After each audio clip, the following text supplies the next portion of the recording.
ancaman pidana paling lama 4 tahun dan atau dengan pidana denda paling banyak 1 miliar rupiah, alias YD, seorang pencipta lagu, ya.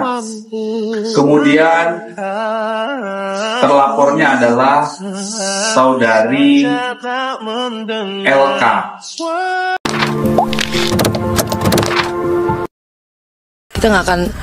Kita nggak akan pernah untuk mundur dan ada berita damai belum damai ya, maaf ya. Wow, iya. Hati-hati kalian kalau menghujat baju hijau yang sama hijaunya kayak aku. Kenapa? Aku jadi ngeri, katanya sih ya kan anggota keluarganya itu ada yang anggota polisi. Penasaran kan? Penasaran? Yuk kita tonton, ini dia videonya. Bapak saya polisi, mantan suami saya juga di BNN dan polisi, Bang. Kami keluarga polisi, rumah saya di Inkopol, Kranji. Silakan datang, nggak apa-apa fansnya. Jangan tantang saya ke arah itu, karena kami juga keluarga polisi gitu. Waduh, ternyata dari keluarga polisi, ibu baju hijau. Ya ini kan lagi heboh banget kalau si Lesti dilaporkan ke polisi, ya, terus? Iya kan? Terus ancaman hukumannya hingga 10 tahun katanya. Sebenarnya kalau umpamanya menyanyikan lagu itu, royaltinya ditagihnya kepada LMK dan LMKN sambil jalan. Kita mau live. Lu kan masih belum live. Ya artinya mereka mengatakan nggak usah bayar, semua artis boleh nyanyiin lagu Pak Haji sama Chandra. Bayar. Yang membayar itu LMK dan LMKN, bukan kita perorangan gitu loh. Lesti ini kan juga menyanyikan lagu ini kan permintaan pihak ketiga, oke? Dan kita juga harus kita objektif lah. Ketika lagu orang dibawakan oleh Lesti ini kan siapa sih nggak suka? Kalau Lesti yang udah punya nama besar bawakan lagu orang, contoh lah kayak saya misalnya, saya sendiri menciptakan lagu dibawakan oleh Lesti, pasti saya akan terima kasih sama Lesti, ya kan? Kenapa? Dari Sabang sampai Merauke kalau Lesti yang bawain itu pasti orang kenal. Karyanya siapa tuh, pasti dicari tahu gitu loh. Kalau dia nggak bagus nyanyi lagu itu, nggak mungkin dia menang, nggak mungkin sekarang dia jadi artis. Harusnya tahu terima kasih dong. Tapi mereka katanya nggak usah bayar. Ya, nagihnya nggak bayar, pasti dibayarkan. Masalahnya yang penting itu adalah sebenarnya saya bolak-balik ngomong ya. Sebenarnya itu tuh regulasinya udah sama LMK dan LMKN. Nah, permasalahannya adalah selama ini tuh LMK dan LMKN itu yang kurang transparan kepada kita, sehingga ngerasa bahwa si pencipta ini kayak kurang mendapatkan haknya gitu. Padahal sudah harusnya yang menagihnya itu kepada LMK. Justru di sini kalau saya sarankan lebih mengedepankan asas kearifan lokal deh, duduk bareng baik-baik. Toh dulu tuh memang tidak ada ibaratnya hak ekonomis dari hasil YouTube tuh nggak ada dulu tuh, ya kan? Sekarang ini ya mungkin harus diperbaharui ya undang-undang itu. Yang tadi saya sampaikan bahwa ini sudah tidak sesuai lagi dengan zaman saat ini gitu loh. Jadi di dalam pasal 9 yang berkaitan dengan hak ekonomis itu juga mungkin harus dijelaskan lagi ya poin-poinnya. Ternyata aku baru sadar yang pakai baju hijau itu adalah salah satu buat dia agar dikenali sama publik, ataupun juga dikenali banyak orang, ataupun juga branding. Baju hijau itu adalah branding dia. Selain daripada itu, gestur tubuhnya juga yang sering gerak sana gerak sini gerak situ. Nah, itu juga adalah bisa menjadi branding dia.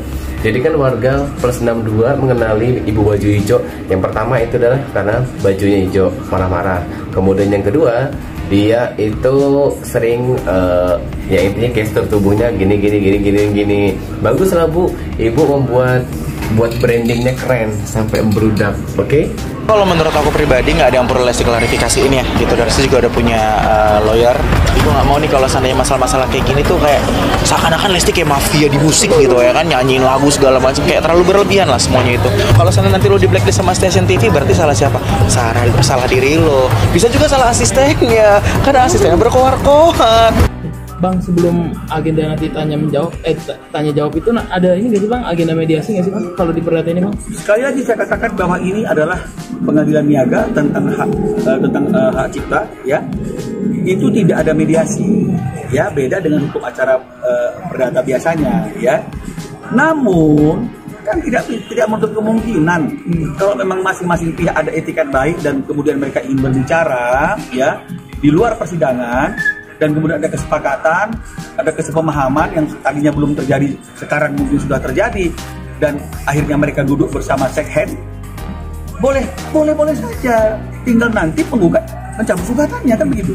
Tapi kalau tidak juga nggak apa-apa, kita teruskan prosesnya, karena kita percaya pengadilan itu adalah benteng terakhir untuk mencari keadilan, dan landasannya ada, Undang-Undang Hak Cipta, ya, pasal 9, ya.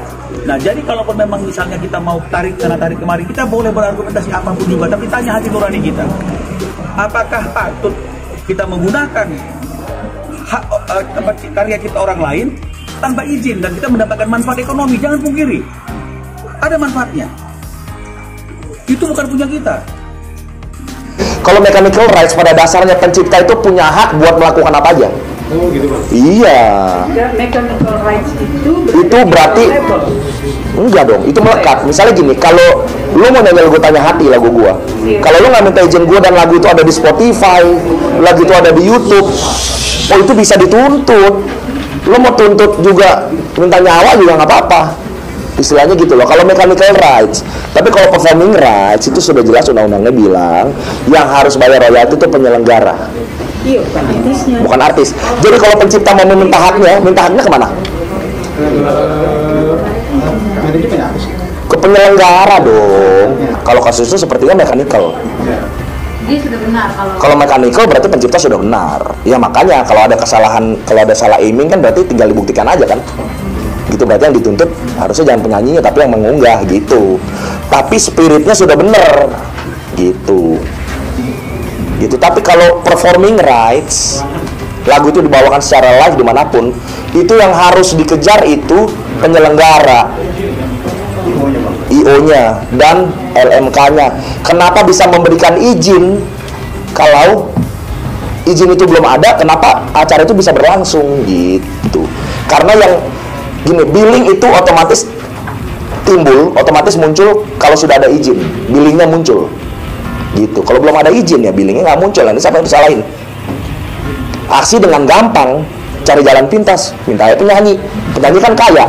Nah, Mbak ini siapa? Maksudnya Mbak ini kan asisten aja kan? Iya. Iya kan?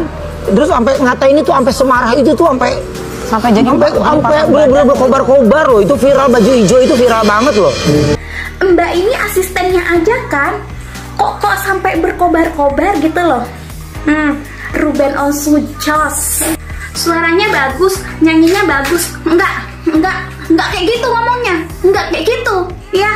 Beb, sudah tahu nggak yang pas di pagi-pagi ambiar tuh? Ya, ngomongnya gimana? Belibet, muter-muter kayak gasing.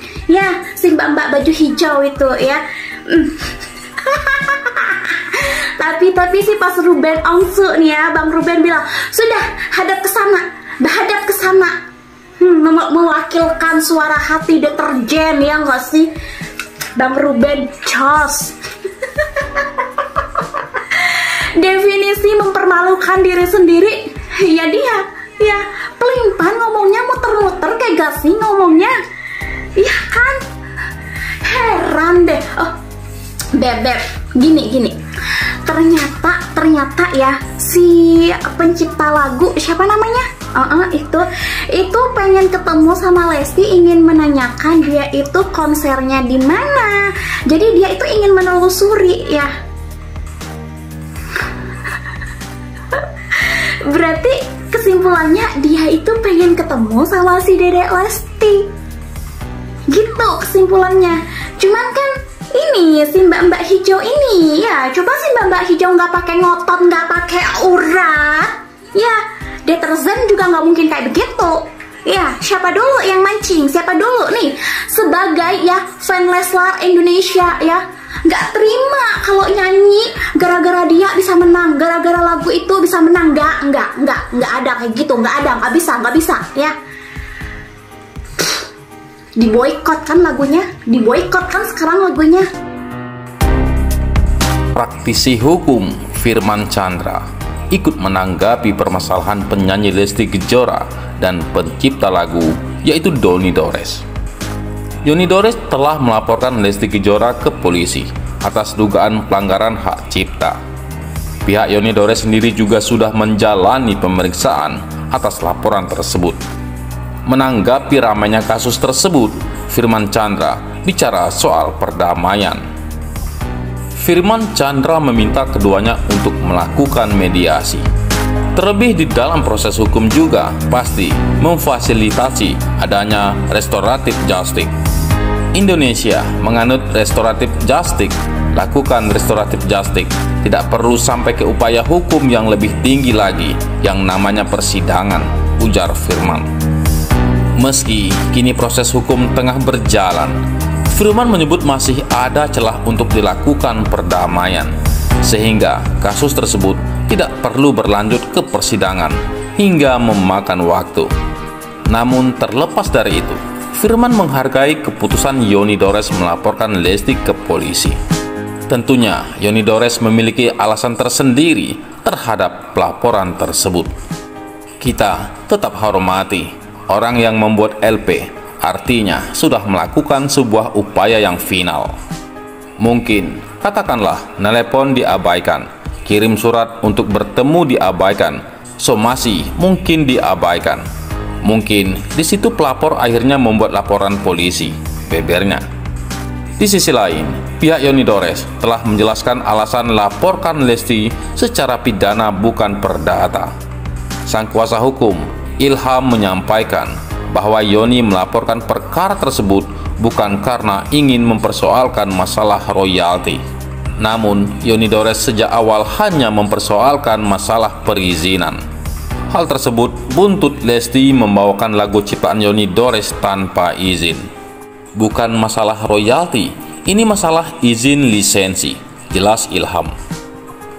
Ilham pun menegaskan, pihaknya juga tak berniat untuk meminta ganti rugi kepada istri Rizky Bilar itu. Gak ada minta ganti rugi, ujarnya. Meski kini laporan tersebut sudah masuk di kepolisian, pihak Doni Dores tetap membuka pintu damai. Ilham mengatakan bahwa kepolisian nantinya juga pasti membuka ruang untuk restoratif justice. Silakan datang dan berdamai. Jangankan kita, proses hukum juga menyediakan ruang yang namanya restoratif justice. Jadi, apapun kemungkinan-kemungkinan itu pasti ada, kata Ilham.